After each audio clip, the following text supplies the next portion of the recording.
If you are still supporting Sanders as opposed to Warren, it's kind of showing your sexism. MSNBC pundit Emily Tish Sussman smeared supporters of Bernie Sanders as sexist during a completely vapid rant.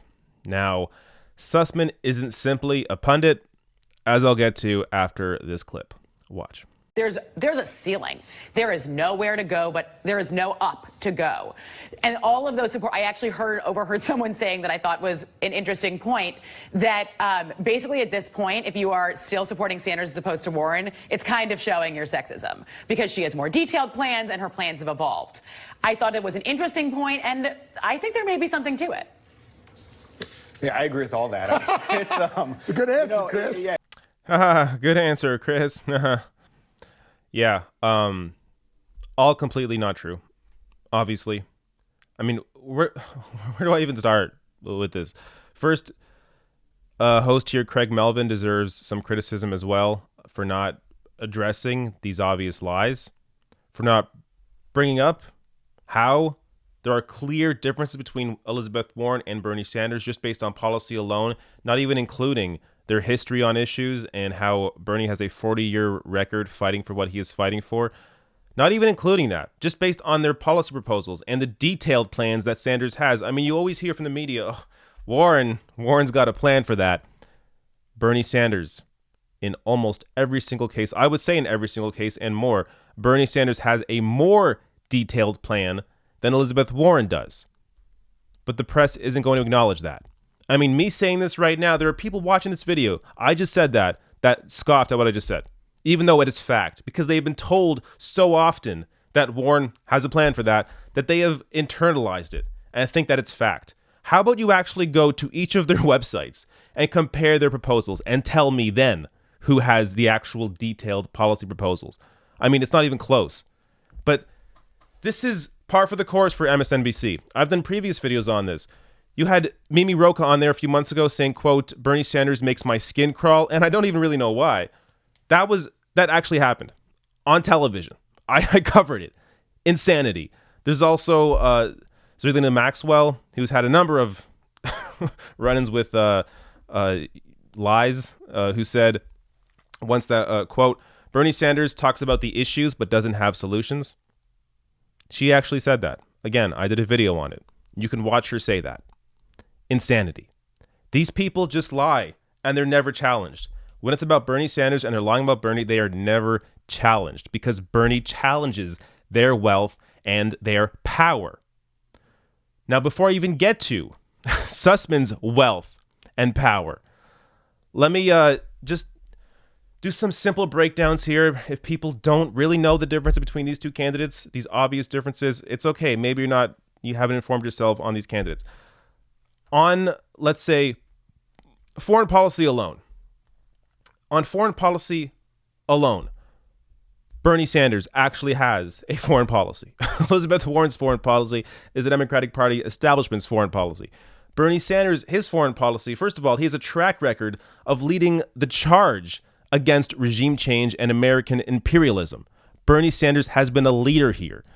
Just more recently, he's called for the release of political prisoner Lula da Silva in Brazil. He's led the fight against the U.S.-backed disaster in Yemen. He's stood up for Palestinian human rights his entire career. These things alone are huge differences and separate him from Elizabeth Warren, showing Bernie's not even just his knowledge, his superior knowledge on foreign policy, but also his superior positions and his history being on the correct side of these issues. On domestic policy, you only have one candidate in this race that has been unwavering on Medicare for all. Bernie Sanders has not only fought for universal health care his entire career, he's been the only one that has stood strong with Medicare for all, and he wrote the damn bill. Elizabeth Warren has gone back and forth on this issue. Sanders has led the charge on higher wages. As just a senator, he got Amazon to raise their wages. As a senator. Imagine him as president, the kind of power he would yield. He also has a superior wealth tax to Elizabeth Warren's. Not to mention, Bernie introduced the idea of a wealth tax in 1997 in his book, and in 2014 and 2017, he had actual wealth tax proposals.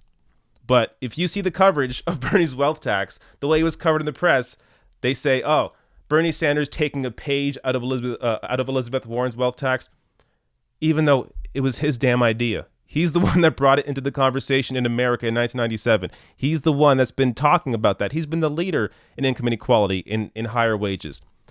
Yet he gets no credit for any of this. It's unbelievable.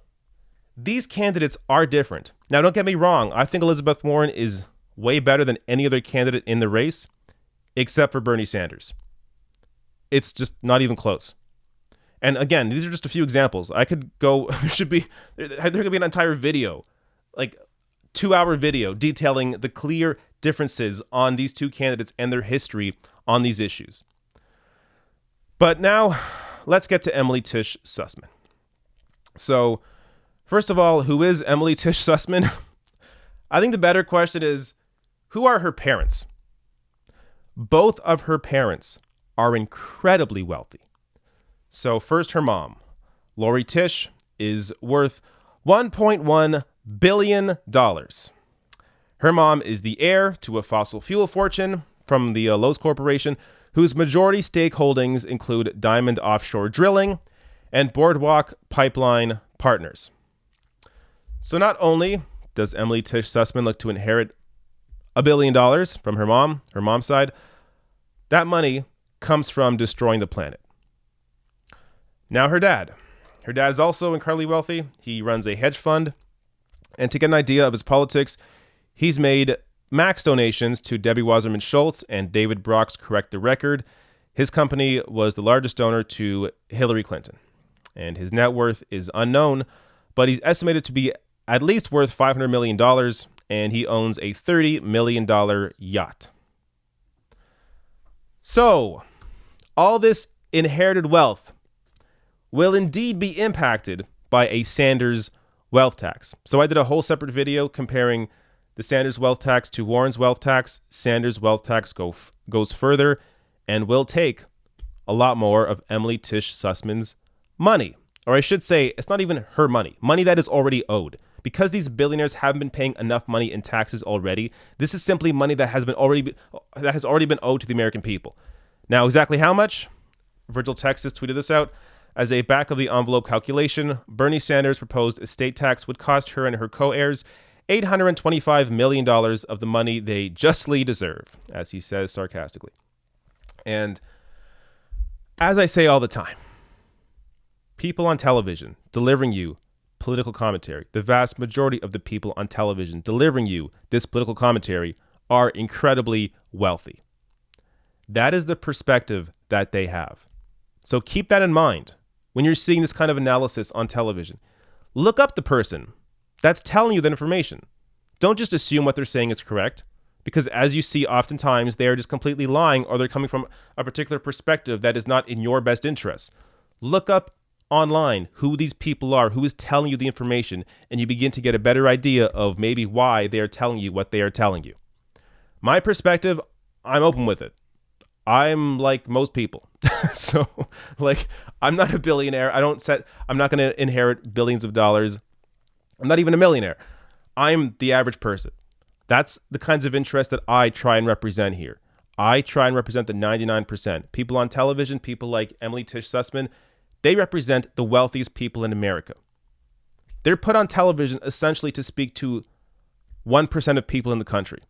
But they are put on there to spread their message, their worldview to the masses as the normal way to think about things. So understand, perspective means so much when it comes to these people on television, their analysis of what's going on in politics. Now, let me share some reactions. Actually, before I get to these reactions, there's a point I wanted to make earlier I didn't get to make. But imagine, so Emily Tish Sussman says Sanders supporters are sexist. Imagine if people like me said, well, if you don't support Bernie Sanders over Elizabeth Warren, then you're anti-Semitic. I mean, that is the equivalent of what Emily Tish Sussman is saying. But nobody that supports Sanders says you're anti-Semitic if you don't support him, because that's absurd. We actually care about substance. We actually care about policy, who these candidates are. Now, let me get to some reactions to Emily Tish Sussman's comments here. So this is from Scooter Station. says, it's unbelievable that a mainstream news network like MSNBC lets a demagogic smear like that stand without confronting Emily Tish Sussman. This type of inflammatory speech dramatically damages our capacity to have public discourse. This from Matt Boswell. Emily Sussman is a billionaire plutocrat who has had every conceivable advantage in her life. MSNBC would never mention this or that her father donated $21 million to Hillary super PACs in 2016. Money that we will never see in our life. A revolution's coming. Billionaire brat. Seema for U.S. Senate, Seema Hernandez, tweets out saying, media pundits are responsible for creating this kind of narrative. I would appreciate Elizabeth Warren's campaign team to come out and denounce these narratives and accusations of sexism. I'm Latinx. I'm Indigenous. I'm a woman supporting Sanders. Run on policy. Run on your own merits. So this is another part of it. The Sanders campaign, when there are supporters of Sanders that say things that people find offensive or harmful, the media comes out and tries to put that on the Sanders campaign and say, well, Bernie, you have to denounce these random people that are online that have no names. You have to denounce these supporters of yours. When a high-profile person, an Emily Tish Sussman, is on television, on cable news, calling Sanders supporters sexist, where's the media? Where are the people saying, hey, Elizabeth Warren, denounce this? Here's a prominent person on television telling millions of people that your opponent, supporters of him, are sexist. Why don't you denounce it? So, just, it's amazing. There are different sets of rules when it comes to Sanders and his campaign. And it's only because they know he challenges their wealth and their power. They know he will stand firm if he becomes president. Elizabeth Warren, they know they can potentially massage in some areas. And I think a large part of that is because we've seen her do that. We've seen her go back and forth on issues like Medicare for all. I mean, she just recently said, oh, Medicare for all, yeah, I mean, I support that. But you're right that the details for that aren't there yet. What are you talking about? Medicare for all, there is a proposal both in the House and the Senate.